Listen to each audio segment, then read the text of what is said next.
Pour débuter l'après-midi, accueillons M. Yvonique Rousselière, qui est ingénieur d'études et expert en bâtiments et équipements depuis 2014.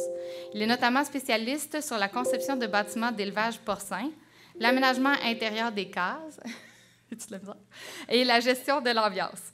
Il est aussi en appui technique sur le développement de capteurs et d'outils destinés à aider les éleveurs au quotidien et assure des missions de transfert, diffusion et formation aux acteurs de la filière. Yvonique va nous parler de l'application de l'élevage de précision pour les truies gestantes logées en groupe dynamique. Et est-ce qu'on va être capable d'avoir accès à la présentation? Et voilà! Merci beaucoup. Merci pour cette introduction. Alors, que je me repère. Ok, super. Donc, bonjour à tous. Donc, effectivement, je vais vous parler d'un exemple d'application d'élevage de précision. Et pour ce faire, je vais m'appuyer sur notre station expérimentale qui est basée en Bretagne, donc en France. Et donc, pour commencer ma présentation, je vais faire un petit rappel de la réglementation. Nous, une année charnière donc en France, ça a été l'année 2010. En gros, avant 2010, on avait des truies qui étaient bloquées en verraterie pendant toute la gestation. Et après 2010, finalement, il y a eu le changement que vous êtes en train de connaître à l'heure actuelle, où on a demandé à ce que les truies gestantes soient mises en groupe. Alors, si on reprend la petite frise que vous avez juste ici, lorsque les truies vont être sevrées, on va avoir donc l'insémination et la détection de chaleur qui va avoir lieu 5 jours après. Ensuite, au bout de 28 jours, on va faire le contrôle échographique et c'est à ce moment-là que les truies vont pouvoir être mises en groupe, donc soit 4 semaines après la saillie, et ce jusqu'à la dernière semaine avant l'entrée, avant la mise bas, donc qui correspond à la période d'adaptation donc en maternité. Soit au total, ça fait un total de 79 jours donc par cycle. Globalement, dans la réglementation, il y a également eu des précautions qui ont été prises pour éviter ce que l'on appelle le phénomène de casse-couloir. Ce qu'on entend par le phénomène de casse-couloir, c'est que finalement, vous voyez les deux cases que je vous présente juste ici, ces deux cases qui ont strictement les mêmes surfaces. Et en fait, on se rend compte qu'au vu du gabarit d'une truie, donc une truie, ça fait à peu près 2 mètres, 2 mètres 20 donc de long, et bien finalement, on peut très bien avoir exactement la même surface, mais avoir une zone qui est beaucoup moins bien occupée donc, par les truies, parce qu'entre guillemets, elles n'auront pas la surface pour venir manœuvrer donc, à l'intérieur donc, de leur case. Et donc, du coup, il y a des réglementations qui sont apparues pour imposer des longueurs minimales de côté lorsque l'on va venir mettre donc, des truies donc, en groupe. Donc, lorsque l'on a un groupe de moins de 6 truies, on considère qu'il faut minimum 2,80 m donc, de côté pour la case donc, en question. Et lorsqu'on va avoir un groupe de plus de 6 truies, on va considérer qu'il faut uniquement un minimum de 2,40 m pour permettre à la truie de venir correctement donc, utiliser donc, son espace. Enfin, si on regarde en termes de surface imposée donc, en France, les surfaces qui sont demandées, on a deux réglementations donc différentes. On a une pour les cochettes, on est à 1,64 m² donc par femelle, et pour les truies, on va être à 2,25 m² donc par femelle. Avec ce système-là, finalement, on a eu une pondération supplémentaire qui est venue se rajouter pour considérer les économies d'échelle qui peuvent être faites selon la taille du logement. Donc, lorsque l'on a un logement de moins de 6 truies, donc c'est toujours dans la logique de permettre à la truie de correctement prendre en main son espace. Lorsqu'on a un espace de moins de 6 truies, on considère que les surfaces qui sont présentées là, il faut venir leur rajouter donc 10% pour permettre donc aux animaux de circuler correctement. Autrement dit, il n'y a pas beaucoup d'éleveurs qui ont pris cette option-là. Et sinon, lorsque l'on a un groupe de plus de 40 truies, là, on va pouvoir se permettre de réduire de 10% les surfaces qui sont présentes ici. Et finalement, avec cette réglementation-là que je vous présente ici, nous, on a 3 grands modes de logement qui sont apparus en France, qui est le système donc, DAC, qu'on va énormément donc, développer donc, par la suite, le système donc, bas-flanc et le système réflecteur-courette. Donc réflecteur-couvette, c'est l'équivalent du système réflecteur autobloquant chez vous. L'alimentation au sol, c'est une option qui n'a pas prise, on va dire, en France, et du coup, on n'a pas ce mode d'alimentation-là. Je vous propose, avant de passer un petit peu de temps sur la partie DAC, de reprendre les avantages et inconvénients de chacun des 3 grands systèmes. Donc, si on commence par le système bas-flanc. Donc, le système bas-flanc, c'est un système de cloison, à peu près donc, de 60 cm, qui va venir protéger la truie jusqu'à hauteur d'épaule. Et c'est un système qui peut être soit ajouré, soit plein. Les gros avantages qu'on peut avoir, c'est l'observation des animaux pendant les repas. Il y a énormément d'éleveurs qui vont vous dire « j'adore les systèmes de bas-flanc parce que quand on est au moment des repas, je me débrouille pour être en face de mes truies et en un coup d'œil, je peux avoir une vision de tout ce qui se passe donc, sur mes truies et quel est leur état d'aplomb, leur état corporel, etc., etc. » Un autre avantage, c'est le côté infrastructure assez simple et rudimentaire, on va dire, qui en font un système très compétitif en termes donc, de coûts. Par contre, chaque avantage a aussi son lot d'inconvénients. Le gros souci qu'on peut avoir, c'est le blocage des truies pour une intervention éventuelle. On se rend bien compte qu'avec ce système-là, finalement, plus le groupe sera grand et plus ça sera compliqué d'intervenir individuellement donc, sur une truie. L'autre point qui est pour le coup de loin le plus embêtant, ça va être la gestion donc, des agressions lors des repas. En fait, avec un système comme ça, on a pu observer que les truies dominantes vont souvent être celles qui vont vouloir manger donc, le plus, et avec un système baflant, elles vont passer leur temps à passer d'un logement donc, à une place à une autre pour essayer d'aller grappiller un maximum d'aliments finalement un peu partout. Les dominés laissant leur place donc, à la dominante, et on va avoir un espèce de jeu croisé avec les truies au moment donc, des repas. Du coup, qui dit donc agression au moment donc, des repas, dit que les truies ont du mal à s'isoler justement donc, devant l'auge, et derrière, on va avoir des problèmes d'alimentation, des phénomènes de vol qui vont faire qu'on peut avoir une homogénéité finalement qui n'est pas forcément très bonne dans un groupe de truies, malgré le fait qu'un allottement a été correctement fait donc, en amont.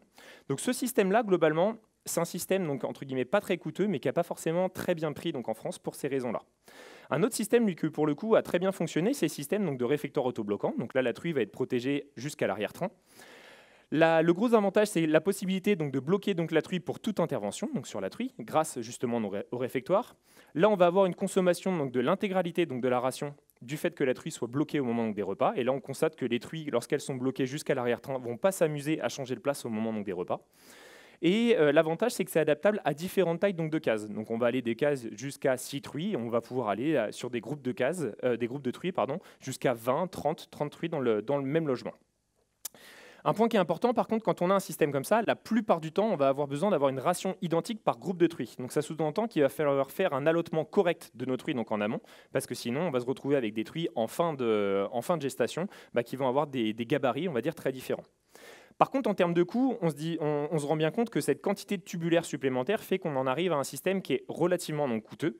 Et enfin, un dernier point qui commence à avoir de plus en plus d'importance donc en France, c'est tout ce qui tourne autour de la visitabilité. Finalement, quand on fait rentrer donc des consommateurs ou des écoles dans ce type d'élevage, la plupart du temps, ce qui est vu, c'est pas forcément le fait d'avoir alloué plus d'espace donc aux truies, c'est uniquement la présence donc de cages, que les truies soient dedans ou pas. Ce qui fait que pour les éleveurs, on a l'impression d'avoir fait un bond en avant énorme en termes de bien-être, ce qui est le cas avec la place supplémentaire. Par contre, on se rend compte que d'un point de vue grand public, finalement, c'est quelque chose qui n'est pas forcément très bien connoté au vu de tout l'environnement métallique que l'on peut avoir autour. Maintenant, je vais vous parler donc du grand groupe qui va commencer donc de 40 truies jusqu'à 40 truies et plus. Alors finalement, ce système de logement-là, il s'est beaucoup démocratisé donc en France, un peu grâce à une succession d'événements. En gros, l'élevage de précision s'est développé à peu près à la même période, c'est-à-dire dans les années 2010, au moment où justement la mise en groupe devait être faite. Et on avait un changement de postulat avec ce système-là. Avant, on était sur une gestion d'un groupe de truies a posteriori. Donc, entre guillemets, on avait un plan d'alimentation ou une stratégie de conduite qui était donnée pour un groupe de truies. On constatait ce qui se passait donc, à la fin donc, de la gestation et on venait réadapter finalement la stratégie pour le groupe donc, suivant. Quand l'élevage de précision est apparu, finalement, il y a eu un changement de paradigme où on s'est mis en tête qu'on avait la possibilité de gérer les choses à l'individu, ce qui changeait déjà donc pas mal de choses. Et en plus, on avait la possibilité d'être beaucoup plus donc, réactif et de pouvoir gérer ça donc, en temps réel. Et donc là, on se rend compte qu'on avait un outil de mesure et un outil de pilotage qui était beaucoup plus puissant, c'est-à-dire qu'on avait la possibilité de venir adapter finalement nos pratiques et nos conduites finalement en temps réel par rapport à posteriori comme on faisait avant. Donc les deux grandes technologies qui ont permis l'essor de ce mode de logement-là, c'est la puce RFID, donc le système de détection individuelle donc classique, sachant que nous en France à l'heure actuelle, on a une mini révolution qui est en cours, qui devrait percer dans l'année. À l'heure actuelle, nos boucles RFID, on est sur du low frequency, donc c'est ce que tout le monde a l'habitude d'utiliser, avec 2 protocoles de communication HDX ou FDX. Globalement, en France, c'est une puce qui va coûter à peu près entre 3 et 5 euros donc, par puce. Donc vous imaginez bien que l'essor de l'élevage de précision, il est un peu pondéré par le fait que les puces sont quand même relativement chères. Il y a une nouvelle technologie donc, de puces RFID qui sort actuellement sur le marché, qui sont les puces UHF pour Ultra High Frequency. Là, pour le coup, on serait sur une puce qui serait plutôt donc, de l'ordre du centime d'euro, donc qui pourrait quasiment être considérée donc, comme un consommable. Et vous imaginez bien que si ça se développe et que c'est compatible avec les automates actuels, on pourrait avoir quelque chose qui permette un essor de l'élevage de précision beaucoup plus important que ce qu'on connaît à l'heure actuelle. Et ensuite, c'est bien sûr donc, le développement donc, des DAC, sur lequel je reviendrai donc, plus tard, qui a permis l'essor donc, de ces grands groupes d'animaux. Alors, quels sont les avantages et inconvénients de ce système-là ? Dans ce système-là, les truies vont être protégées donc, lors des repas, parce qu'elles vont pouvoir s'alimenter dans les DAC, que l'on voit ici, au bout là-bas, et juste ici. En plus, on va avoir un espace de fuite en cas donc, de bagarre qui va être beaucoup plus important, du fait qu'on va avoir donc, des grands groupes. Ensuite, on va avoir une identification individuelle, et cette identification individuelle, elle va avoir tout un tas d'intérêts, en termes donc, de rationnement donc, personnalisé, mais aussi en termes de suivi individuel. Avoir la possibilité d'avoir des systèmes d'alerte qui vont pouvoir nous alerter truie par truie, et aussi avoir un système donc, de suivi des performances et de l'état d'engraissement de nos truies au fur et à mesure donc, de leur gestation. Par contre, dans les points négatifs qu'on peut ressortir sur ce genre de système-là, ça va être le paramétrage donc, du système. Effectivement, quand on investit donc, dans un DAC, il va y avoir tout un tas de paramétrages donc, à faire sur la vitesse de distribution, sur les délais d'ouverture des portes, sur la prise en main du logiciel qui peut faire que l'on parte soit à la catastrophe, soit finalement avec un système que l'éleveur va très bien prendre en main et qui va très bien fonctionner. Un autre point qui est important, c'est le SAV. Dès qu'on commence donc le service après-vente, pardon. Quand on commence à introduire davantage d'électronique donc en élevage, il y a 2 points qui sont importants. C'est quelque chose de robuste pour avoir le moins de SAV possible, et quelque chose de robuste pour maîtriser, pour résister à l'ambiance ammoniaquée que l'on peut avoir donc en élevage, souvent qui n'est pas très compatible avec de l'électronique, et aussi pour résister, on va dire, à la délicatesse donc de nos truies, qui peut parfois mettre le matériel à rude épreuve. Enfin, un point qui est important, plus le groupe d'animaux va être important et plus on considère qu'il faut avoir donc un éleveur qui soit donc animalier pour venir compenser le fait que l'observation des animaux sera un petit peu plus compliquée.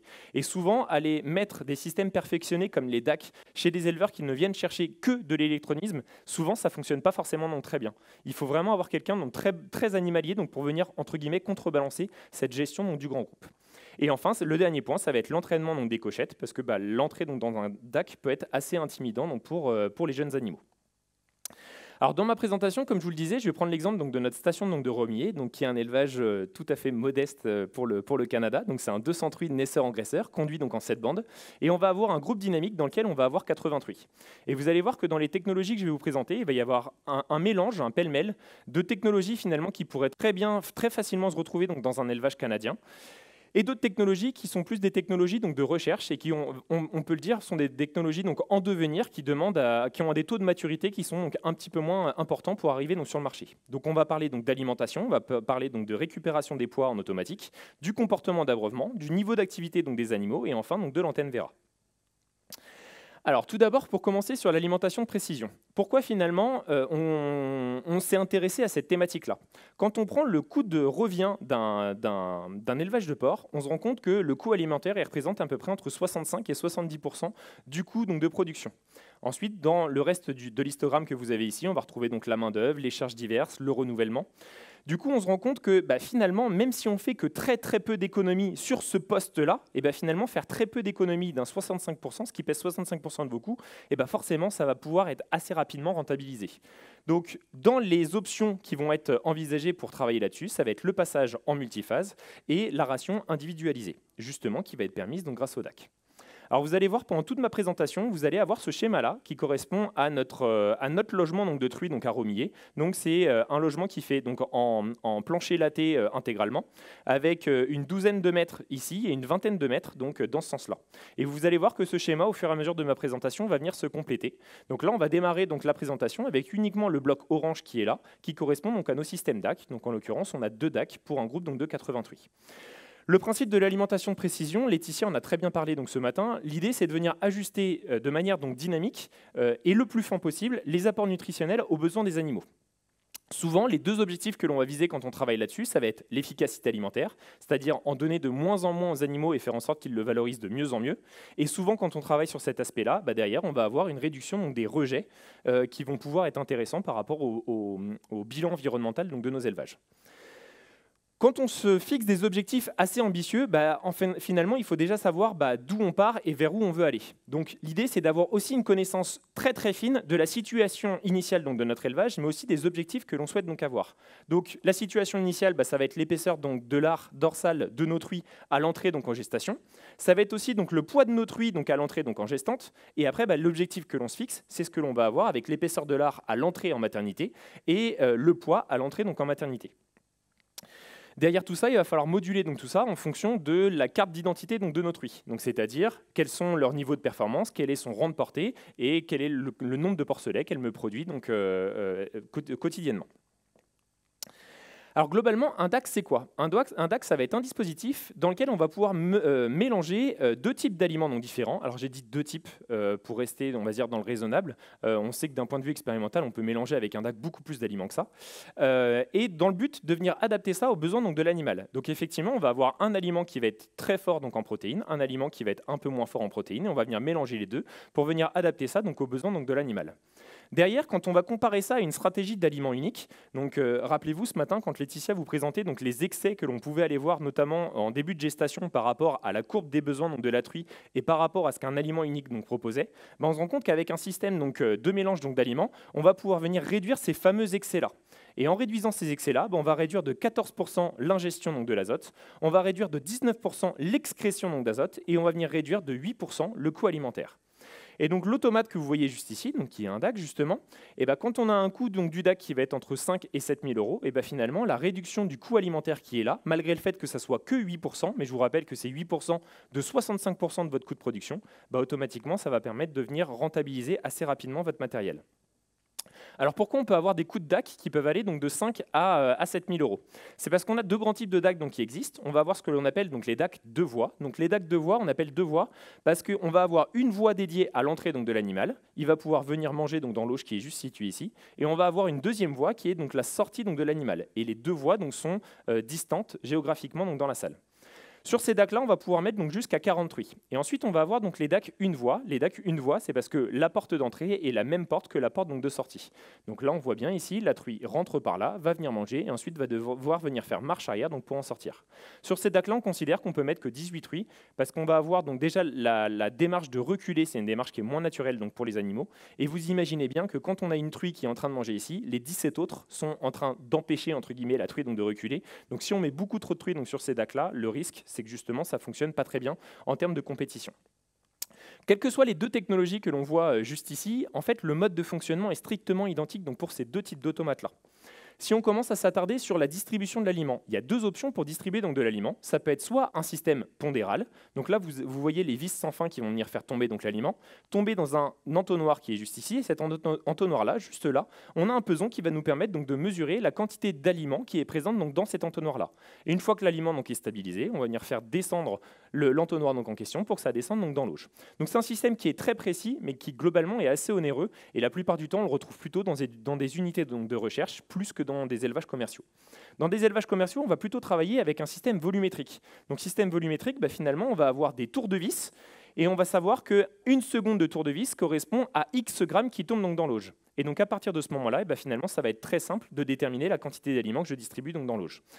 Si on a une roue à aube comme ce que l'on a donc ici, donc c'est une roue à aube qui va venir donc tourner et qui va venir distribuer des sortes de camemberts donc de notre roue à aube donc dans l'auge, là pareil, on sait que le camembert donc en question correspond à tel volume donc d'aliments et tel volume d'aliments, on sait qu'on est venu lui affecter tel poids donc en question.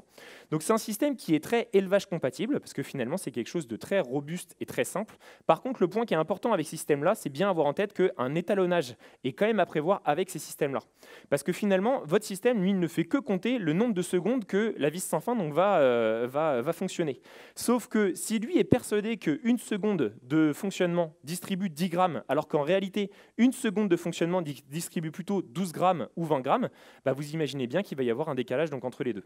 D'autant plus dans votre climat où on peut avoir donc, des écarts entre l'hiver et l'été qui peuvent être très très importants, qui vont pouvoir venir faire varier la fameuse densité donc, de votre aliment. Et si la densité donc, vient varier, et derrière, votre dosage volumétrique va forcément donc, se dégrader dans le temps. Quel que soit le système qu'on utilise, il faut avoir en tête que la quantité programmée est systématiquement différente de la quantité donc distribuée. La seule différence, c'est que dans ce système-là, on est capable de l'estimer. C'est-à-dire qu'on est capable de dire, j'ai demandé une dose de 200 grammes, et la dose qui est réellement tombée donc, dans l'auge, parce que la microvis qui est là a fonctionné une demi-seconde de trop, finalement, c'est 220 grammes. Vu que je viens de l'archiver donc, dans mon logiciel, la dose suivante, je peux me permettre de distribuer donc, un petit peu moins pour avoir quelque chose donc, de correct. Là, si l'étalonnage n'est pas fait, finalement, dans votre ordinateur, on vous dira toujours que tout est bien distribué. Le problème, c'est qu'en réalité, vos truies n'ont pas du tout la quantité donc, nécessaire. Ensuite, une fois que l'aliment arrive donc dans votre auge, l'idée c'est que la truie en laisse le moins possible pour éviter que ça bénéficie donc à la truie donc suivante, vu qu'on ne saura pas forcément exactement la quantité d'aliments qui restera donc dans l'auge. Donc pour ce faire, on va avoir 3 grands types de technologies qui existent sur le marché. La première, ça va être le palpeur mécanique. Donc vous avez une tige qui est ici, sur cette tige-là, vous allez avoir un disque, et le disque va venir faire des allers-retours le long donc, de cette tige-là. Selon la longueur de l'aller-retour qu'il va y avoir, on va pouvoir estimer si il reste de l'aliment ou pas. Autrement dit, quand il va y avoir donc de l'aliment dans l'auge, finalement le disque ne va pas pouvoir avoir une course complète et donc dans ce cas on ne va pas redistribuer d'aliments. Si la course est complète, on en déduit qu'il n'y a pas d'aliment dans l'auge et donc du coup on va redistribuer.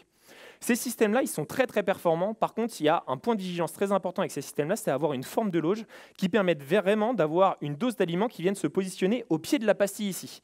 Parce que si la forme de l'auge permet donc à la truie de venir faire tomber donc de l'aliment, de stocker l'aliment ici, de refaire tomber de l'aliment, etc., on se rend bien compte qu'on va avoir des quantités d'aliments trop importantes qui vont tomber donc dans l'auge. Un autre point qui est important, comme tout système un peu perfectionné, c'est le paramétrage qu'il va falloir mettre donc dessus, c'est-à-dire combien d'allers-retours j'autorise donc à la truie pour distribuer une dose supplémentaire. Un autre système, ça va être la sonde à sec. Donc la sonde à sec, c'est la pastille que vous voyez donc juste ici. Donc en fait, c'est un capteur qui est optique et qui va juste dire présence donc d'aliments sur la pastille, je ne distribue pas. Absence d'aliments sur la pastille, je distribue. Finalement, c'est un système qui est très simple à venir installer. Par contre, de la même façon, il va falloir travailler sur la forme de l'auge pour éviter que les truies aient la possibilité de venir éloigner l'aliment donc de la sonde optique et donc du coup de se faire distribuer régulièrement donc de l'aliment et donc du coup de perdre justement tout l'intérêt de cette alimentation précision. Et enfin, le dernier point, ça va être la sonde humide. Donc la sonde humide, ça fonctionne généralement avec 2 sondes, une sonde ici et une sonde là. C'est les 2 pastilles blanches que vous voyez. Ça porte bien son nom. Pour que ça fonctionne, il faut qu'il y ait un peu d'humidité. Donc souvent, on est sur un taux de liquidité de 0,5 litres par kilo d'aliments. Et en fait, la façon dont ça fonctionne, vous allez avoir un micro-courant électrique, non perceptible par l'animal, bien sûr, qui va passer entre les 2 sondes. Et selon la quantité d'électricité qui arrive à passer entre les 2 sondes, on arrive à déterminer s'il n'y a que de l'eau dans l'auge, s'il y a de l'eau et de l'aliment, ou s'il n'y a rien du tout. Et en fonction de ça, on va distribuer de l'aliment donc ou pas. Le point qui est important sur ces systèmes-là, ça va être la quantité d'eau, elle va avoir de l'importance. Selon la quantité d'eau que vous mettez, le courant électrique va plus ou moins bien passer. Et la plupart du temps sur ces systèmes-là, on va avoir en fait uniquement une électrovanne qui va venir donc s'ouvrir. Le problème d'une électrovanne, c'est que effectivement, elle est calibrée, je m'ouvre 2 secondes, j'envoie 20 millilitres. Sauf que la pression dans un élevage, elle n'est pas constante dans le temps. Elle va énormément donc varier. Donc l'électrovanne, elle va toujours s'ouvrir pendant 2 secondes, sauf que le souci, c'est que selon la pression que vous allez avoir dans vos canalisations, une fois, ça va être 5 millilitres qui vont être envoyés, et une fois, ça va être 20 millilitres. Donc vous me direz, il n'y a qu'à mettre un compteur d'eau. Sauf qu'en mettant un compteur d'eau, on se retrouve avec un prix de l'automate qui est beaucoup plus important. Un autre point qui va être important, c'est vu que ça travaille sur la conductivité dans l'auge, la présence plus ou moins importante d'ions dans l'eau va générer des courants électriques qui seront d'une intensité plus ou moins importante. Et ce qui fait que si vous avez une qualité de l'eau qui peut un peu varier donc dans le temps en termes de quantité d'ions ou de type d'ions présents, et finalement vos réglages vont devoir être ajustés donc dans le temps. Donc c'est un point de vigilance qui va être important donc à avoir en tête. Globalement, quel que soit le système que vous choisissez donc en élevage, l'idée va toujours être le même, c'est d'adapter la dose au rythme d'ingestion donc de l'animal. L'objectif étant de limiter donc les refus pour éviter que de l'aliment reste dans l'auge et que ça puisse bénéficier donc à la truie donc suivante. Globalement, dans les différents tests que l'on a pu faire, donc les 3 tests que vous voyez là, les 3 ont été testés à Romilly. Globalement, on se rend compte que des doses de 200 grammes, c'est à peu près ce qui va bien pour éviter de frustrer donc la truie qui, si on distribue des doses de 10 grammes, très rapidement la truie s'énerve donc dans le DAC et en gros défonce tout à l'intérieur. Si on met des doses trop importantes, on a un risque qu'elle nous laisse trop d'aliments et que derrière, du coup, on se retrouve avec la truie suivante qui bénéficie de l'aliment donc de la truie d'avant. Et donc des doses donc de 200 grammes, globalement, c'est le système qui fonctionne bien. Du coup, quelques résultats par rapport à notre DAC à Romilly. Donc nous, à Romilly, on a un DAC 2 voies, on a des sondes humides et on a un contrôle donc pondéral. Globalement, on se rend compte que l'écart moyen entre la consommation d'aliments et la consigne qui a été envoyée, donc autrement dit, entre ce qui a été paramétré et ce qui a été réellement donc distribué, on a un écart à peu près donc de 1,4% entre le réel et le théorique et le réel. Ensuite, dans le temps passé en DAC, les truies passent à peu près 27 minutes par jour dans le DAC. En fait, quand on regarde le temps vraiment où la truie est détectée par l'antenne RFID, c'est-à-dire qu'elle a la tête dans l'auge, en fait, on se rend compte que c'est uniquement donc 13 minutes. Donc en gros, on va avoir à peu près la moitié du temps qui est dédié à la consommation et l'autre moitié du temps qui est dédié finalement à la truie qui circule donc dans le DAC, souvent dans la perspective de récupérer quelques grammes donc d'aliments qui ont été laissés par la copine juste avant. Et ensuite, on va avoir donc des truies qui vont faire à peu près donc 6 passages donc par jour, donc plus ou moins 3. Globalement, quand on parle alim de précision, Il y a 3 grandes choses qui peuvent être expérimentées dans les années à venir et sur lesquelles on a encore pas mal de marge de manœuvre. Ça va être la prise en compte donc, de l'activité individuelle quotidienne donc, des truies. Donc ça, je reviendrai dessus donc juste après. Ça va être le poids vif individuel donc en temps réel, c'est-à-dire que plutôt que de venir prendre le poids à l'entrée de mes gestantes, le poids à l'entrée donc de mes maternités, et de finalement, si le poids n'est pas à son rendez-vous lorsque l'on arrive en entrée de mater, il est trop tard pour réajuster donc la chose. L'idée, ça serait de venir prendre le poids vif en contemporain tout au long donc, de la gestation donc, de la truie. Et enfin, le dernier point, ça va être de venir prendre en compte le développement donc, fœtal donc, de la truie, c'est-à-dire donc, plus la truie avance donc, dans sa gestation, et plus il va falloir lui donner donc d'alimentation pour venir compenser tout ce qui est consommé pour son développement donc, fœtal. Donc ça, c'est dans les différentes options, on va dire, quand on parle d'alignes de précision qui seront à observer et à travailler dans les années à venir. Maintenant, justement, on va passer à la pesée. Alors, la pesée, elle peut être utilisée à différentes fins, soit en termes d'alimentation, donc de précision, soit, vous allez le voir donc juste après, en termes de santé, donc de précision. Alors, globalement, pourquoi la pesée, ce n'est pas une donnée qui est davantage donc, collectée quand on est donc, en élevage? Pour une raison simple, malgré le fait que ce soit une donnée qui est donc d'intérêt, globalement, c'est une information qui est relativement délicate à relever en routine, donc en élevage, parce que c'est quelque chose donc, de chronophage. La plupart du temps, c'est quelque chose qui est accidentogène. Et pourquoi c'est accidentogène? Aussi bien pour les truies que pour les opérateurs, parce que c'est une source de stress, aussi bien pour l'animal que pour l'opérateur. Donc, sachant que le système de référence étant bien système de contention individuelle, comme on le voit ici. Ce qui fait que finalement, c'est une information qui est très très peu prise donc, dans les élevages, je pense au Canada comme en France. Donc l'idée, c'était de développer donc, des systèmes qui permettaient de comment on pourrait récupérer une donnée fiable en venant s'affranchir des 3 points que je vous présente donc, juste ici. Et en fait, une des idées, c'était de travailler donc, sur la pesée en marche. En fait, on a 2 grands types de pesée qui existent. Ça peut être la pesée directement intégrée donc, dans le module donc, du DAC, ou sinon, ça peut être un système donc, de pesée en marche. Vous allez voir pourquoi on est parti sur de la pesée en marche juste après. Le principe de la pesée en marche, on va avoir donc, un support qui va nous permettre donc, de venir récupérer donc, le poids donc, de la truie. Et à l'intérieur de ce support-là, on va avoir un caisson donc, suspendu, car souvent la fiabilité est un peu plus importante avec des caissons suspendus par rapport à des barres de pesage dont la précision peut parfois être un peu chaotique. Et on va venir mesurer donc, une donnée toutes les 4 millisecondes. Ce qui fait que quand la truie va commencer à monter sur le système, finalement on a une donnée qui est clairement très imprécise parce qu'on a le poids d'une demi-truie. Et vous voyez qu'on a un bruit énorme donc, dans la pesée parce que forcément, une truie qui est en train de marcher, c'est comme nous, si on bougeait sur notre balance, on verrait notre poids qui bougerait donc, en permanence. Quand la truie va continuer donc, à marcher, on va atteindre donc, un maximum à un moment donné. Et quand elle va ressortir, de nouveau, on va avoir des valeurs qui vont se restabiliser pour retomber donc, à 0 donc, par la suite. Donc voilà à quoi ça peut ressembler, juste ici. Et en fait, en termes de traitement, de la façon dont ça va être fait, on se rend compte que malgré le bruit que l'on observe donc sur la courbe, on distingue assez bien une courbe de Gauss. Et en fait, cette courbe de Gauss-là, quand on vient prendre le maximum de cette courbe-là, donc tout ça est bien sûr fait de manière automatique avec des algorithmes, on va pouvoir déterminer finalement avec précision donc, le poids donc, de la truie. Alors quand je dis avec précision, c'est important de prendre en compte la façon dont la mesure est prise. C'est-à-dire, vous voyez, mon fameux schéma est venu se compléter avec mon système de pesée en marche qui est venu se positionner après mon DAC de voie, c'est-à-dire que naturellement, ma truie, on sait qu'elle passe 6 fois par jour donc, au niveau du DAC. Donc finalement, venir positionner mon système de pesée à la sortie donc, du DAC, c'est le meilleur moyen d'avoir 6 pesées tout au long donc, de la journée, en n'ayant pas du tout d'activité chronophage et pas du tout de source d'anxiété ou de système accidentogène, parce que c'est la truie qui se débrouille donc, toute seule. Par contre, un point qui est important, quand on prend les pesées donc, des truies, souvent on fait ça en fin de matinée, au moment où les truies sont encore à jeun, fin de matinée parce que les truies ont déjà uriné et déféqué, et donc du coup on se retrouve toujours avec des poids qui sont bien normalisés. Là le problème c'est que la truie, elle rentre dans le système DAC un peu quand elle veut dans la journée. Donc on va récupérer des poids de truies, aussi bien avec des truies qui sont à jeun, des truies qui ont déjà fait donc, leur repas, des truies qui peuvent potentiellement être en cours de repas, ou des truies qui ont fait leur défécation ou pas. Ce qui fait qu'on va avoir un poids dans la journée qui va être plus ou moins important. Mais toujours pareil, l'idée c'est de se dire, le poids, on va en récupérer donc 6 par jour. 6 par jour à minima. Et donc du coup, on va pouvoir, avec un algorithme, assez facilement savoir quel est le poids réel donc, de notre truie. Alors globalement, pourquoi actuellement le poids de la truie n'est pas pris en compte donc, de manière dynamique dans nos systèmes d'alimentation ? Parce que globalement, en station expérimentale, on a les moyens, ou du moins on se donne les moyens de venir peser précisément donc, les truies avant l'entrée donc, en gestation et avant l'entrée donc, en maternité. Donc finalement, c'est une information qui est de meilleure qualité pour la garantie scientifique, on va dire, donc, de nos essais. Par contre, très clairement, on pourrait imaginer dans les fameux algorithmes qui sont intégrés donc, dans les DAC, venir intégrer finalement cette évolution donc, du poids et avoir une majoration ou une minoration de la quantité allouée donc, par jour en fonction de la prise de masse quotidienne ou mensuel, ou pardon, pas mensuel, hebdomadaire, que la truie peut avoir donc, au cours donc, de sa gestation. Vous allez voir que nous, le poids, on l'utilise pour une autre thématique qui est la santé donc, de précision. Alors la santé de la précision, on a travaillé d'abord donc, sur l'abreuvement. En travaillant sur l'abreuvement, notre constat initial, c'était de se dire, globalement, il y a de fortes chances pour que le comportement d'abreuvement des animaux malades soit assez différent des comportements d'abreuvement des animaux sains.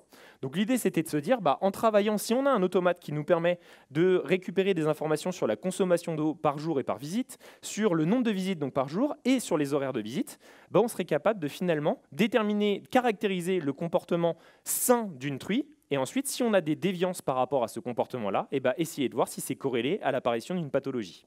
Donc nous, la pathologie qu'on a ciblée, vu qu'on était donc en gestante, on a ciblé donc les boiteries. Donc là, vous voyez la patte qui est toute bleue ici, c'est probablement donc une patte qui avait un problème de boiterie donc ici. Et donc pour ce faire, finalement, on a développé donc un système d'abreuvoir connecté donc qui est très très similaire à ce que Jean-Gabriel a présenté donc ce matin. Et vous voyez que le schéma est venu se compléter donc ici avec des petits blocs violets qui sont venus se rajouter là. Donc finalement, un abreuvoir connecté, c'est quoi? C'est un abreuvoir bol. L'objectif de cet abreuvoir bol, c'est qu'il soit correctement réglé et qu'il limite le gaspillage. Ensuite, ça va être une antenne RFID. Elle, son boulot, ça va être de savoir qui est devant l'abreuvoir à un instant T. Ensuite, on va avoir un compteur à impulsion. Le compteur à impulsion, l'idée, c'est d'éviter qu'il envoie des grosses quantités donc, de litres. Donc, on a un compteur à impulsion qui est à peu près à une impulsion pour 100 millilitres. Ensuite, on va avoir un boîtier automate qui, lui, va venir interroger en permanence et le compteur à eau et l'antenne RFID pour venir rabooter ces deux informations-là les unes derrière les autres. Et ensuite, une fois que cette information-là a été rabootée, elle est envoyée à un ordinateur.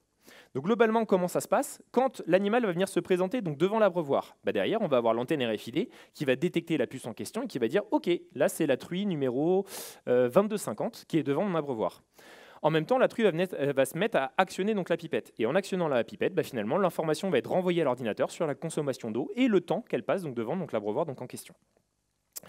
Donc globalement, avec ce système-là, on va avoir donc 5 grands profils donc, de consommation de truie que l'on va pouvoir donc, isoler. On va avoir, donc là je vous présente en abscisse ici vous allez avoir les effectifs qui sont ici. Vous avez les 5 grands profils donc, de la truie la plus économe, donc la plus gaspilleuse en 1, à la truie la plus économe donc en 5. Et là vous avez les consommations d'eau. Les consommations d'eau qui ont été exprimées en millilitres par kilogramme donc, de poids vif. C'est comme ça que l'information de notre pesée en marche est utilisée à l'heure actuelle donc, à l'IFIP. Et on voit que finalement, notre truie moyenne, on est à peu près à une consommation de 6,3 litres à l'abreuvoir. On parlera après de ce qui est consommé également au niveau donc, du DAC, à l'abreuvoir, donc en moyenne. Et on se rend compte que globalement, on va avoir des truies, quand on parle de truies gaspilleuses, qui vont consommer quasiment 2,5 fois plus, donc qui vont être plus proches donc, des 2,5 fois plus, des 15 litres. Et on va avoir donc des truies qu'on va considérer comme très très économes et qui vont consommer très très peu d'eau, qui vont être autour donc, des 3-4 litres donc, par truie. Du coup, globalement, lorsqu'on a fait une mesure sur, donc je vous le rappelle, c'est uniquement sur des truies saines, on était sur 81 truies saines, donc qui n'avaient pas de pathologie particulière, là on ne parle pas que des boiteries, pas de pathologie particulière sur 58 jours. Donc notre truie moyenne, elle faisait à peu près 250 kg, et en fait, en réalité, elle consommait à peu près 8 litres par jour. En gros, 6 litres au niveau donc, du système d'abreuvement, et à peu près donc, 2 litres au niveau de notre système DAC, au vu de la liquidité qu'elle avait dans notre système d'alimentation. Et en fait, à notre grande surprise, on s'est rendu compte que quand on commençait à trifouiller un peu les données dans notre base de données, finalement, le comportement d'abreuvement des truies était très très volatile donc, dans le temps. Donc là, je vais vous présenter des résultats de variabilité interindividuelle. Donc qu'on se comprenne bien, la variabilité interindividuelle, c'est quoi? C'est vous prenez 2 truies différentes qui pèsent le même poids et prises à un jour J. Et on va venir comparer quels sont leurs niveaux de consommation d'eau. Et en fait, le chiffre qui va nous intéresser, c'est le 50% qui est ici, qui correspond au coefficient de variation. Ce 50%-là, ça veut dire que 2 truies qui pèsent le même poids le même jour sont capables de consommer plus ou moins 50% autour donc, de la consommation donc, moyenne. Autrement dit, je vous rappelle qu'on n'est que sur des truies saines. Entre 2 truies saines d'un même poids le même jour, on peut avoir des truies qui consomment aussi bien 10 litres que 5 litres ou 15 litres. Du coup, ce n'était pas forcément les résultats qu'on aurait voulu avoir, parce que vous imaginez bien que derrière, l'algorithme pour venir détecter les pathologies donc des truies, quand on a des variabilités aussi importantes, ça ne va pas forcément jouer en notre faveur. Du coup, on s'était dit, finalement, peut-être que chaque truie est son propre modèle, et donc on va aller regarder ce qui se passe sur la variabilité intra-individuelle. Donc là, l'objectif, c'est bien de prendre la même truie, et on compare la même truie, et on va venir comparer la consommation de la truie un jour par rapport à cette même truie à un autre jour. Et là, l'information qui va nous intéresser, c'est le coefficient de variation donc moyen que l'on voit ici, qui est autour donc, de 38%. Ça, donc 40%, on va dire. Donc ça sous-entend qu'une truie, le même truie, entre un jour et un autre, est capable de consommer une fois 10 litres, une fois 6 et une fois 14. Du coup, vous imaginez bien qu'en termes de détection précoce donc de pathologie, finalement, ça n'a pas forcément été très très concluant. Et ça n'a pas été concluant pour plusieurs raisons. Parce que justement, la variabilité que l'on observait déjà sur des truies saines venait un peu se confondre avec la variabilité qui venait se rajouter finalement quand la truie était malade. Et un autre point, c'est que des pathologies, globalement, en truie gestante, on n'en a pas non plus énormément. Et donc, dans notre base de données qui faisait plusieurs milliers de lignes, on n'avait que 7% donc, de la base de données qui était donc, avec des scores de boiterie donc, de 1. Score de boiterie de 1, on considère que c'est une truie qui commence à avoir une démarche hésitante. On n'est pas sur la truie qui ne pose pas la patte par terre, c'est juste un début donc, de boiterie. Du coup, vu que cette stratégie-là fonctionnait pas bien, on s'est tourné vers d'autres méthodes de traitement donc, des données, et notamment vers ce qu'on appelle donc, le machine learning, qui est une méthode de traitement donc, des données qui est pas mal en vogue à l'heure actuelle. Donc le principe du machine learning, on a dû retravailler notre base de données parce que finalement, on avait accès à des informations sur le poids, des informations sur le comportement alimentaire et le comportement d'abreuvement. Donc on s'était dit, ça serait dommage de se priver de tout ce potentiel d'informations-là. Donc en fait, on avait accès à 54 variables et sur les 54 variables, on a sélectionné les 18 variables qui, zootechniquement, nous paraissaient les plus simples à relever donc, sur le terrain, premièrement, et deuxièmement, qui avaient le plus de sens d'un point de vue zootechnique. Et derrière ça, on est venu créer ce qu'on appelle de nouvelles variables. Ces nouvelles variables-là, l'idée, c'était de venir lisser un peu nos fameuses variabilités inter- et intra-individuelles que l'on pouvait avoir. Donc ça prenait la forme d'un cumul sur 6 heures pour venir justement lisser ça, donc nos fameux cumuls de consommation d'eau ou d'aliments.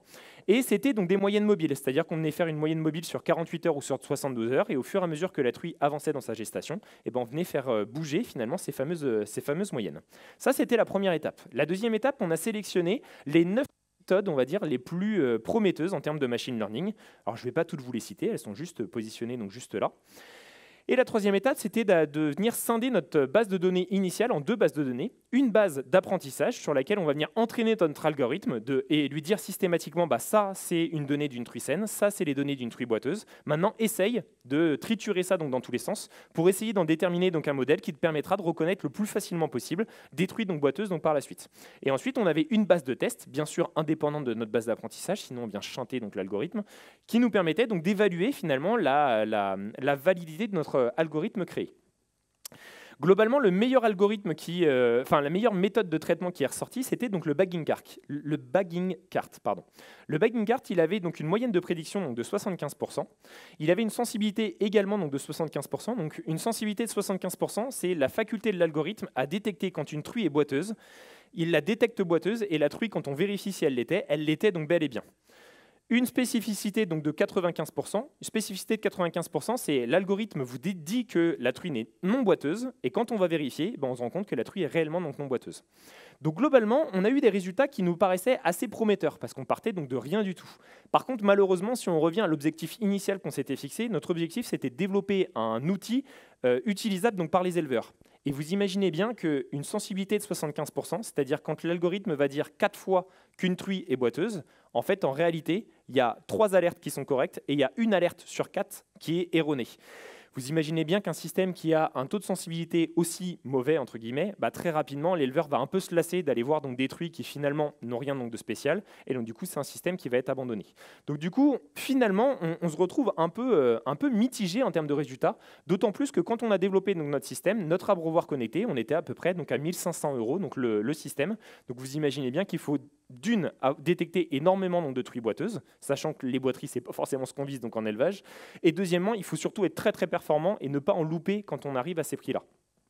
Donc finalement, notre résultat, là, juste ici, finalement, il est assez mitigé. Et notre conclusion, c'est de se dire, l'idéal, ça serait peut-être de venir ajouter d'autres variables qui nous permettraient éventuellement de venir améliorer notre algorithme ici, ou de venir d'apporter donc d'autres données, c'est-à-dire d'avoir des élevages qui soient équipés à peu près des mêmes équipements et de venir augmenter notre fameux 7% de base de données donc de truies boiteuses pour essayer d'avoir une diversité donc d'événements qui nous permettrait donc d'entraîner l'algorithme de manière plus efficace. Maintenant, on va passer au niveau d'activité. Donc le niveau d'activité, comme l'a dit Laetitia ce matin, ça peut être utilisé donc en alimentation de précision et ça peut aussi être utilisé en santé donc de précision. Je vous en ai parlé donc juste avant en disant que éventuellement, on pouvait venir rajouter donc de nouvelles variables pour essayer de gagner un peu en précision pour la détection donc de nos boiteries. Alors globalement, pourquoi on travaille sur le niveau d'activité donc détruit? En fait, le constat il est assez simple. C'est des études qui avaient été faites donc en France où on regardait donc en abscisse ici la surface donc de la case et on regardait la distance parcourue donc par les truies. Et on avait donc 3 grands types de logements, le système donc bas-flanc, le système réfectoire autobloquant, les systèmes DAC stables. Donc DAC stable, c'est ce qu'on appelle les DAC statiques, donc c'est des petits groupes donc de truies. Ou alors petits groupes de truies en France, c'est des groupes donc de 20 truies et des DAC dynamiques, donc c'est des grands groupes de truies. En France, on va être entre 50 et 120 truies. Et en fait, on se rend compte que typiquement, plus on donne d'espace dans nos truies en termes de surface donc de cases, et plus les truies vont avoir tendance à faire des distances donc importantes. Ce qui est d'autant plus important, c'est de se dire, et si on va travailler à l'échelle individuelle? À l'échelle individuelle, on se rend compte que dans le système DAC dynamique, c'est là où justement on va avoir des écarts hyper importants entre des truies qui sont très donc, actives et d'autres truies qui au contraire vont plutôt avoir tendance à se coucher très, très souvent donc, dans leur système donc, de couchage. Donc là, on se rend bien compte qu'avec un système comme ça, si on part en système DAC comme ce que je vous ai montré donc depuis le début, le fait de ne pas prendre en compte le niveau d'activité détruit, finalement, ça peut nous faire nous tromper, on va dire, de manière assez importante dans la prise en compte des dépenses énergétiques donc, de nos truies. Un autre constat donc fort de ce projet-là, c'est lorsqu'une truie est couchée, on sait, alors ça c'est présent dans la bibliographie depuis très très longtemps, on sait que quand la truie donc est debout, elle va avoir des dépenses énergétiques qui vont être un peu plus importantes, qu'il va falloir donc compenser. À peu près donc à hauteur de 0,23 kJ par kilogramme de poids métabolique, PM. Et en fait, dans ce projet-là, on a eu la possibilité de venir positionner donc, des truies sur des tapis roulants pour se rendre compte, lorsque la truie est en locomotion, finalement, est-ce que les dépenses vont avoir tendance à augmenter et dans quelle mesure? Et en fait, on s'est rendu compte que lorsqu'une truie va être en train donc, de marcher, donc une truie qui marche tranquillement, c'est à peu près 1,5 km/h, on se rend compte que la fameuse dépense énergétique qui est formulée donc, ici, elle est multipliée donc, par 2. Et quand la truie va se mettre à courir, donc courir pour une truie c'est 3 km/h, cette dépense-là, elle va être multipliée donc, par 4. Donc on se rend bien compte que le fait de ne pas venir prendre en compte ces niveaux-là, selon si la truie passe beaucoup de temps finalement en posture debout immobile ou en posture debout mobile, finalement ça peut venir faire varier énormément nos besoins à compenser. Donc l'idée derrière, c'était de développer donc, un accéléromètre. Et l'accéléromètre, c'était un boîtier positionné donc, à l'oreille de la truie qui faisait à peu près donc, 20 grammes et qui permettait de détecter les changements de position sur 3 axes, X, Y et Z. On était parti donc, sur 20 grammes pour avoir un boîtier qui ne pèse pas trop lourd donc, sur l'oreille donc, des truies et pour éviter que justement on se retrouve avec des pertes de boîtier comme ce qu'on peut avoir sur les puces RFID quand le cartilage donc, de l'oreille grossit au fur et à mesure de la croissance de la truie. Et on était parti sur un système qui puisse être autonome pendant 3 ans, ce qui est à peu près la durée de carrière donc, d'une truie. Et donc du coup, ce système-là nous permettait de récupérer donc, le temps passé couché, le temps passé immobile, le temps passé mobile, mais également les changements de position entre chacune de ces 3 postures. Donc globalement, vous voyez que nos truies donc, du coup, sont venues on va dire rafraîchir donc, notre schéma juste là. Et ce qu'on se rend compte, c'est qu'une truie, elle passe à peu près 80% de son temps donc, couché. Et dans les 20% donc, qui restent, elle va passer à peu près 2 tiers de son temps debout immobile et 1 tiers donc, de son temps debout donc mobile. Globalement, on constate qu'il y a plusieurs effets à prendre en compte lorsque l'on parle de ça. Il va y avoir un effet rente portée. Tout ce qui est truie rente portée 6 et plus, on va plutôt être sur des truies qui vont être couchées donc, pendant 20 heures et qui vont avoir très très peu donc, de changements donc, de position. Et des truies qui sont plutôt jeunes, donc rente portée numéro 2, elles vont être à peu près donc 18 heures couchées et elles vont avoir beaucoup de changements de position. Un autre point qui va pas mal affecter on va dire, le niveau d'activité des truies, c'est l'effet stade de gestation. Plus la gestation va avancer donc, dans le temps et plus les truies vont avoir tendance à aller se coucher, ce qui paraît assez logique. Donc globalement, si on regarde un peu comme si on fait des typologies donc, de truies, alors j'ai conscience que les abscisses et les ordonnées ne sont pas très visibles. Pour vous rendre compte, chaque barre correspond à ce qui se passe sur 1 heure. Et donc si on regarde la répartition donc, des 3 couleurs, le gris correspond au temps passé donc, couché sur 1 heure en minutes, le rouge correspond à debout immobile et le bleu correspond à debout donc, mobile. Et donc chacune des barres correspond donc, à 1 heure, vous avez 24 barres.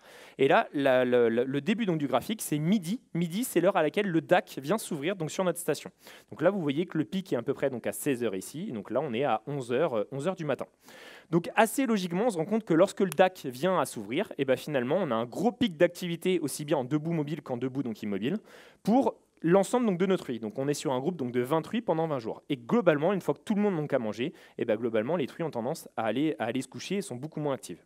Si on fait un peu de typologie donc de truies, en fait on s'est rendu compte que on va avoir deux grandes typologies. On va avoir les truies plutôt âgées, qui sont plutôt les dominantes et qui pour le coup vont se battre pour aller manger aux toutes premières heures donc, du DAC. Et souvent, elles ont souvent la même position, c'est-à-dire que les truies qui sont les 10 premières à aller manger un jour sont quasiment tout le temps les 10 premières à aller manger les jours suivants. Donc une fois, elle sera la première à aller manger, une fois, elle sera la troisième. Mais globalement, cette hiérarchie-là, elle va très peu bouger donc, dans le temps.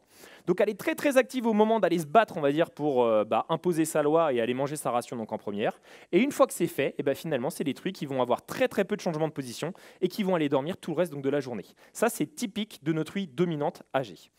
Si on prend les truies plus jeunes, les truies plus jeunes, elles sont un peu plus opportunistes. Souvent, les truies les plus jeunes, c'est les dominées. Donc, vous voyez qu'elles vont fuir les zones, on va dire, de grosse affluence au niveau donc, des DAC. Et en fait, elles vont aller se positionner donc, au niveau des DAC un peu quand ça paraît le plus bénéfique. Donc, en fait, c'est des truies qui vont avoir énormément de changements de position donc, au cours donc, de la journée et qui vont avoir énormément de phases où, finalement, je suis un petit peu active et je vais un petit peu dormir. Elles ne vont pas du tout avoir des profils comme nos truies les plus âgées, donc ici, qui, une fois qu'on a mangé, je vais dormir et je ne bouge plus jusqu'à demain matin. Du coup, globalement, on s'est dit, c'est des informations hyper intéressantes qu'on va venir rajouter donc, dans notre modèle. Bon, globalement, c'était pas du tout satisfaisant, dans le sens où, quand on est venu rajouter donc, ces informations-là, en plus des informations donc, de pesée, des informations d'alimentation et d'abreuvement, dans notre optique de détecter automatiquement donc, de la boîterie, vous voyez qu'on est venu un tout petit peu améliorer donc, notre sensibilité, un tout petit peu dégrader notre spécificité. Globalement, il n'y avait pas d'intérêt à venir rajouter donc, cette donnée supplémentaire. Si on regarde en termes d'alimentation précision, par contre, l'idée c'était, si on fait des calculs théoriques entre le besoin de la truie la moins active qu'on pourrait imaginer, c'est celle-là, et la truie la plus active qui serait celle-là, en fait, on se rend compte que quand on fait des calculs théoriques, on a des écarts à peu près de moins 200 grammes à plus 1 kg donc, par jour, lorsque l'on vient prendre en compte le niveau individuel donc, de chacune donc, des truies. Donc, qu'est-ce qui est fait classiquement quand on est donc, en élevage, en système DAC? En fait, on a une ration qui est individualisée, comme ce que je vous ai présenté donc, juste avant. Et on va avoir une prise en compte de 6 heures de posture donc debout pour chacune donc, des truies. C'est par défaut. On considère qu'en système DAC, c'est à peu près donc, la moyenne. Là, l'idée de cet essai-là, c'était d'avoir donc une ration individualisée où là, on avait une prise en compte du niveau d'activité individuelle de chaque truie. Autrement dit, la truie a été très active la veille, donc le lendemain, je lui donne un peu plus donc, de ration pour venir compenser les dépenses donc, de la veille. Alors le souci qu'on a eu sur cette expérimentation-là, de nouveau, on a des résultats un peu mitigés donc, à vous présenter, parce que lorsque l'on faisait des tests sur 15 jours, 3 semaines donc, à suivre, globalement, on avait un système qui nous semblait assez robuste et qui pouvait fonctionner finalement dans des élevages donc, lambda. Quand on a commencé à faire des essais donc, sur toute une durée donc, de gestation, on a commencé à avoir l'apparition de soucis mécaniques, c'est-à-dire des truies qui, gênées par les fameux 20 grammes positionnés à l'oreille, venaient très fortement battre leurs oreilles et les battre à côté de cloisons, à côté donc, de bas-flancs, ce qui venait dégrader l'électronique à l'intérieur. Donc on a dû pas mal changer donc, le design pour avoir quelque chose donc, de plus robuste. Donc, par exemple, au début, on avait un accéléromètre qui était creux à l'intérieur. On a commencé à couler de la résine à l'intérieur pour venir solidifier le système à l'intérieur de telle sorte que ça soit plus résistant donc, au choc. Globalement, le souci qu'on a eu, c'est qu'après toutes ces modifications donc, de design, on était passé donc, d'un capteur qui était autour de entre 50 et 60 € le capteur à quasiment donc, le double. Et donc notre objectif donc, toujours, c'était de développer donc, un capteur qui soit entre guillemets élevage conventionnel compatible. Vous imaginez bien qu'à 120, 150 € le capteur par truie, globalement, on se retrouve avec un système qui ne va pas permettre justement d'être élevage donc, compatible. Donc malheureusement, donc, là-dessus, on a eu des résultats de nouveau un peu mitigés. Par contre, en parallèle, on avait un projet en post-sevrage, donc juste ici, où en fait l'objectif c'était de travailler également sur le niveau d'activité des animaux, mais non pas avec un accéléromètre, mais avec donc, des caméras. Et l'idée c'était aussi de travailler sur la détection précoce donc, de pathologies. Donc comment fonctionne? Donc ça c'était un travail qui était réalisé en collaboration avec Romain. L'idée, c'était de venir isoler les animaux du reste de la case, une fois qu'on avait une image donc, donnée, prise au sommet donc, de la case. Une fois que ça s'était fait, l'idée, c'était de venir donc, trouver le barycentre de chacun donc, des animaux. Une fois que le barycentre était trouvé, on le repositionnait donc dans sa case donc, globale et on venait définir donc, des zones. Donc une zone par exemple donc, défécation, parce qu'on sait que les animaux au cours donc, de la bande avaient tendance à venir déféquer à cet endroit-là. Une zone qu'on pourrait qualifier plus ressources, dans laquelle on avait donc, le nourrisseur positionné juste ici, les abreuvoirs positionnés juste là et le système donc, d'enrichissement qui est juste ici, et le reste qui était affecté donc, à une zone donc, de repos.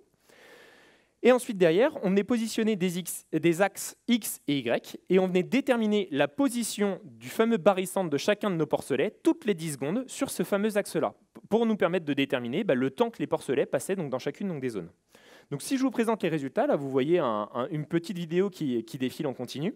En fait, on a venu faire un découpage donc, en 8 zones, et on est venu attribuer à chacune donc, des zones une fonction. Donc là, c'est la zone de défécation, là, c'est la zone de ressources, là, c'est une zone de repos. Et en fait, ce qu'on a constaté, c'est que les animaux diarrhéiques avaient tendance à passer moins de temps dans les zones de défécation.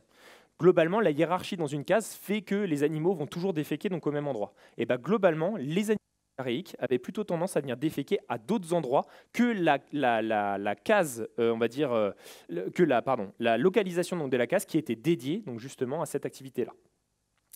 Du coup, ça nous a un peu donné une idée de se dire, finalement, si ça n'a pas pu être concluant avec nos accéléromètres donc en truie, et qu'en post-sevrage, ça a l'air d'être concluant sur la première preuve de concept que l'on a, on a déposé un projet alors, qui est en cours d'attente. On va avoir une réponse de la part du ministère de l'Agriculture en France d'ici cet été, où l'objectif, donc vous voyez que sur mon schéma, des caméras sont venues se rajouter.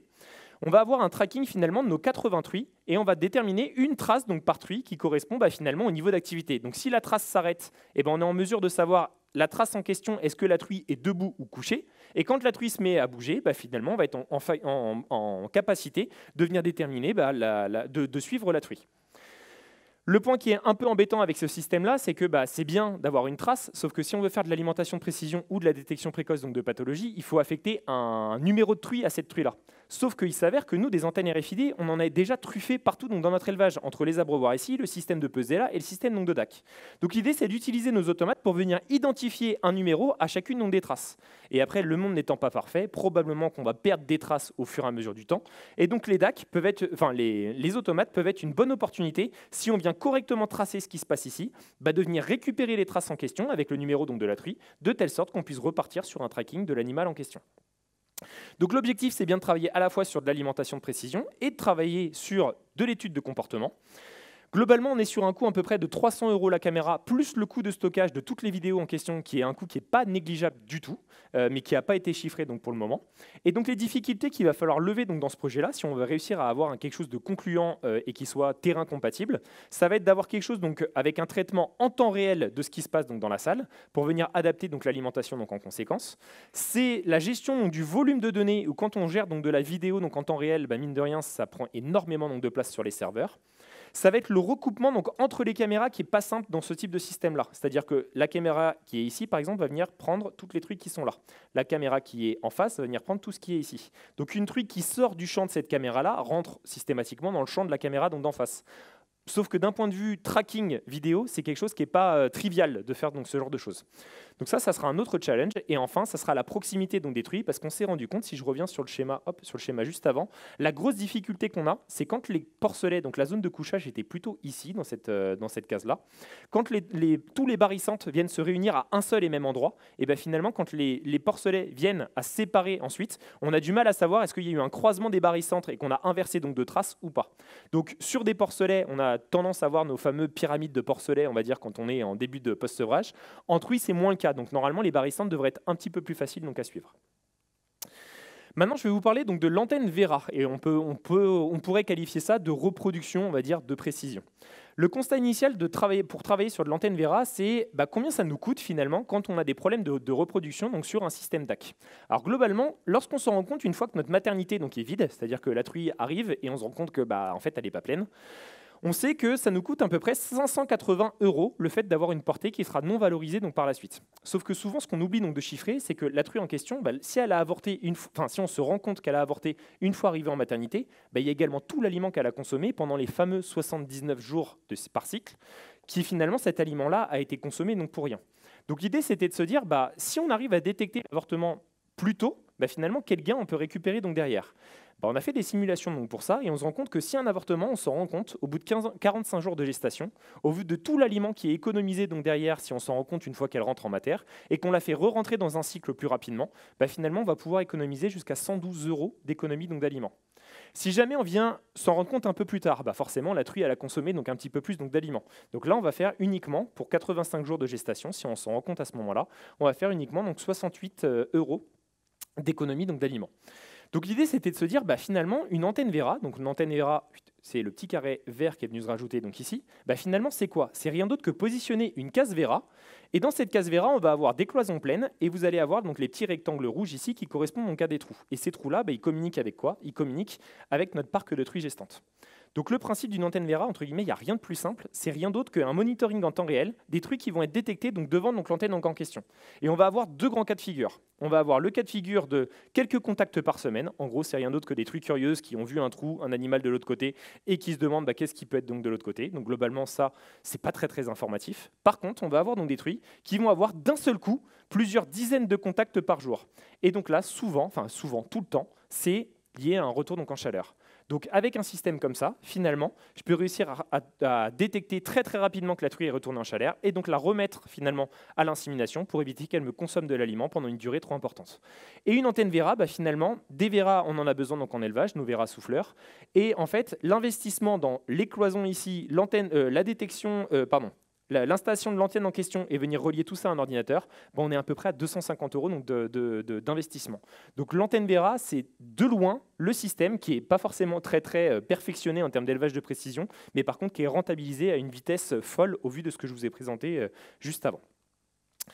Et enfin, souvent, quand je parle d'élevage de précision, j'aime bien aborder d'autres sujets qui n'ont rien à voir avec l'élevage de précision, mais souvent, quand on parle d'élevage de précision, on a tendance à se focaliser uniquement sur les automates. Et en fait, il y a des tout petits détails, des fois, qui peuvent faire qu'un système qui est automatisé peut très bien fonctionner, ou au contraire, on peut partir à la catastrophe.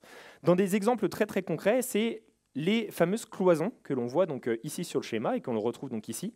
En fait, quand on est sur des systèmes donc de grands DAC dynamiques donc comme ça, c'est quasiment impératif de venir cloisonner avec des cloisons qui font à peu près 2 mètres de long, 2 mètres parce que ça correspond au gabarit donc d'une truie, et on va venir les espacer donc tous les 3-4 mètres pour permettre entre 5 et 6 truies de venir se coucher dans cette zone-là.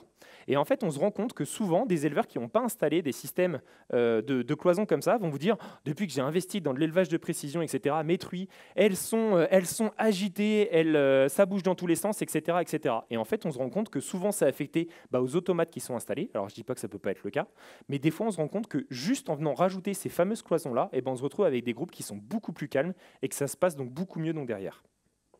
Et là, vous voyez qu'on sort complètement du giron de l'élevage de précision. Un autre point qui va être important, c'est, alors là on est plus dans la gestion des opérateurs, c'est lorsque l'on est en groupe dynamique, c'est avoir la possibilité d'avoir une zone de tri. Donc la zone de tri, c'est la zone qui est en noir ici. L'idée, c'est de prévoir donc un circuit qui va nous permettre donc d'isoler les animaux. Donc souvent, on met ça à la sortie donc du DAC, et donc les animaux vont avoir la possibilité d'être soit pesés et d'être renvoyés dans la zone de vie, donc via le chemin qui est ici, soit ils vont venir être chantés au moment donc de la sortie donc du DAC et ils vont être isolés donc dans la partie qui est là. Ça, c'est indispensable à partir du moment où on a un groupe dynamique pour venir isoler les animaux sur lesquels on va avoir besoin d'intervenir. Donc, par exemple, on a besoin de faire une vaccination sur un groupe de truies, on a besoin de faire une échographie, on a besoin de faire un départ en maternité. Sans zone de tri, globalement, on part au casse-pipe parce que ça va être hyper compliqué sur un groupe de 80 truies de venir sélectionner les truies qui ont besoin de partir en maternité. Souvent, ce qui est compliqué, c'est que c'est de la surface qui est improductive. C'est-à-dire que globalement, c'est une surface qui va servir à aller 2 fois par cycle et qui, le reste du temps, sert à rien donc, dans votre élevage. Donc souvent, on va venir la dimensionner au minimum du minimum, ce qui est donc en gros 1,8 à 2 mètres carrés donc, par truie. En gros, ce qu'on veut, c'est que lorsque toutes les truies sont triées à l'intérieur, qu'elles aient toute la capacité de venir se coucher. Et c'est à peu près tout. Donc je vous rappelle, la réglementation donc en France, on est à 2,25. Donc on applique les 2,25 donc ici, et dans la zone de tri, on va être un petit peu plus juste. Alors globalement, comme je vous l'ai dit, je vous ai présenté différents types de technos, des technos que je considère relativement matures, qu'on pourrait imaginer dans des élevages canadiens, et d'autres, entre guillemets, qui ont des niveaux de maturité, qui ont encore besoin donc, de progresser pour arriver à quelque chose donc, de concluant.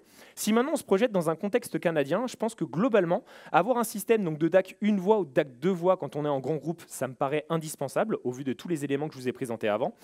Et une information qui me paraît intéressante, c'est d'avoir donc des systèmes donc de pesée, parce que contrairement aux stations expérimentales, où nous, on a du personnel justement pour venir peser régulièrement les animaux avec une information de qualité, c'est du temps que l'on n'a pas donc en élevage.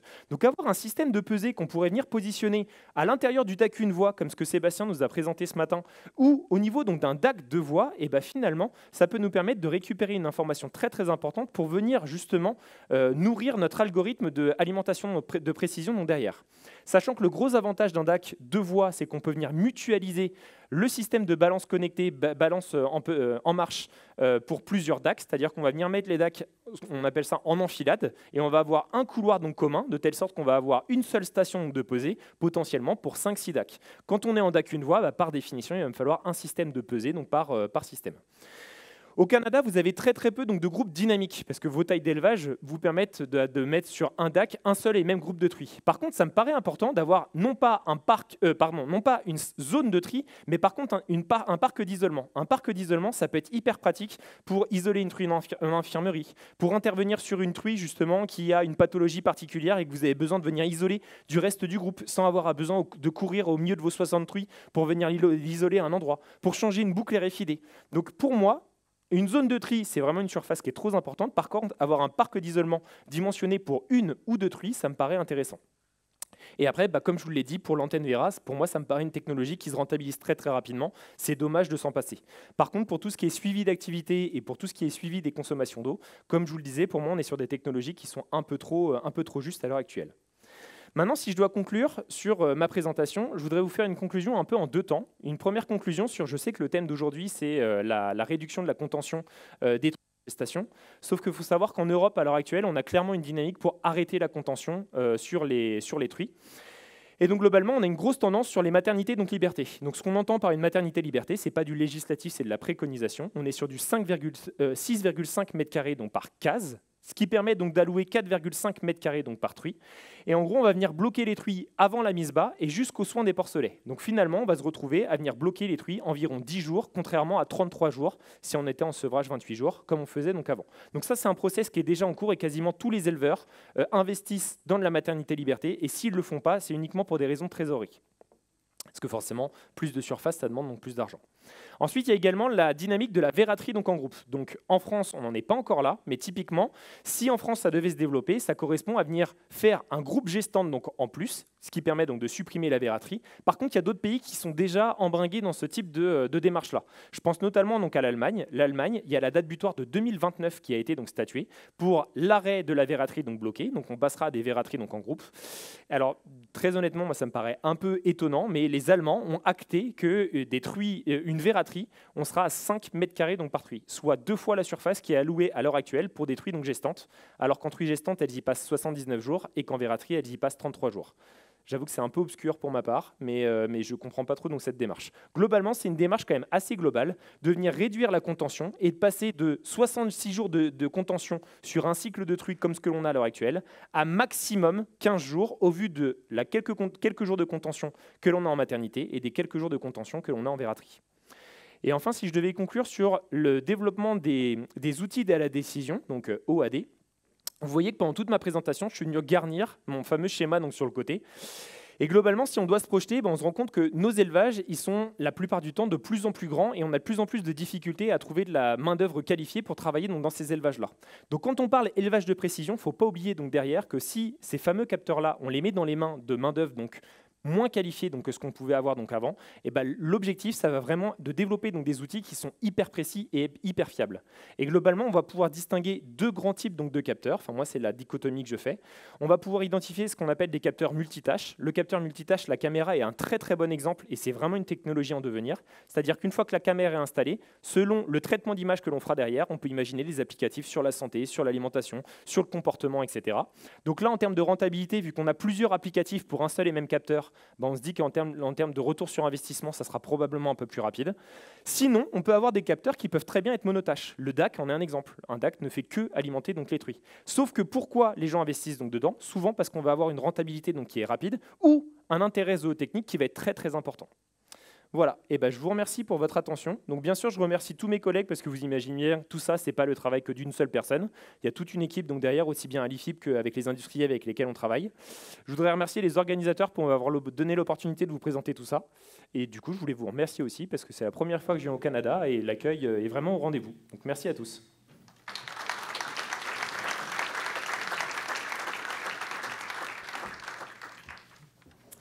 Merci beaucoup. Est-ce que vous avez des questions? On va peut-être en prendre seulement 1, 2 s'il y en a plusieurs, puisque M. De Villers est en ligne en ce moment. Question? Bon, je ne voulais pas vous faire peur. OK.